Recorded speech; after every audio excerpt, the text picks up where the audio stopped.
ബോട്ടി ഇഷ്ടമാണ് എല്ലാവർക്കും. എനിക്ക് ഭയങ്കര ഇഷ്ടമാണ് കേട്ടോ. അപ്പം നമുക്ക് ഇവനെ കുരുമുളകൊക്കെ ഇട്ട് അങ്ങോട്ട് വരട്ടിയെടുത്താലോ. ചുവന്നുള്ളി എൻ്റെ കയ്യിലില്ല, പകരം നമുക്ക് ഈ ചോന്ന സബോള വെച്ച് അങ്ങോട്ട് അഡ്ജസ്റ്റ് ചെയ്യാം. അല്ലെങ്കിലും ഈ പെട്ടെന്നുള്ള പ്ലാൻസും തട്ടിക്കൂട്ട് റെസിപ്പിയൊക്കെയാണല്ലേ വർക്കാവുക. അപ്പം നമ്മൾ സാധാ ചെയ്യണ പോലെ നമ്മുടെ പച്ചമുളക്, ഇഞ്ചി, വെളുത്തുള്ളി എല്ലാം ഇട്ട് ഒന്നങ്ങോട്ട് മുരിഞ്ഞ് വരുമ്പോൾ നമ്മുടെ കിടിപിടി മസാലകളെല്ലാം ഇട്ട് മൂപ്പിച്ചങ്ങോട്ട് എടുക്കുക. അതിലേക്ക് വേവിച്ച് വെച്ച ഈ ബോട്ടി ഇട്ട് വരട്ടിതേ ഈ ഒരു പരിവാകുമ്പോൾ കുറച്ച് കറിവേപ്പിലയും പച്ച വെളിച്ചെണ്ണയും കൂടി ഇട്ടാൽ സംഭവം സെറ്റാവും കേട്ടോ. കുരുമുളക് അത്യാവശ്യത്തിന് ഇട്ടോ. കുരുമുളക് കൂടുന്തോറും ടേസ്റ്റും കൂടും.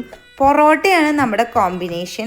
ഇത് വെച്ച് ഞാൻ കഴിച്ചു നോക്കാണ്. എനിക്ക് നന്നായിട്ട് ഇഷ്ടപ്പെട്ടു കേട്ടോ. എനിക്ക് മാത്രമല്ല, നമ്മുടെ വീട്ടിൽ ഇത് ഹിറ്റായിട്ടുണ്ട്. അപ്പോൾ നമുക്കിത് റിപ്പീറ്റ് അടിച്ച് ഉണ്ടാക്കാൻ പറ്റണ ഒരു ഐറ്റമാണ്. അപ്പോൾ എല്ലാവരും ബോട്ടി പൊറോട്ടയായിട്ട് ട്രൈ ചെയ്ത് നോക്കുക.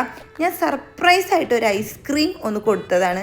പക്ഷെ സർപ്രൈസ് കൊടുക്കാനുള്ള അബിലിറ്റി കുറഞ്ഞിട്ടുണ്ട്. ഇത് മുന്നേ കണ്ടായിരുന്നു ഫ്രീസറിൽ ഇരിക്കുന്നത്. എന്നാലും നമ്മൾ ഐസ്ക്രീമൊക്കെ കഴിച്ച് പടം കണ്ടു. അപ്പോൾ അത്രയേ ഉള്ളൂ നമ്മുടെ ഒരു വീക്കെൻഡ്. നിങ്ങളുടെ വീക്കെൻഡ് അടിപൊളിയായിരുന്നോ? അപ്പോൾ നാളെ കാണാം. അതുവരെ ഓക്കെ, ബൈ.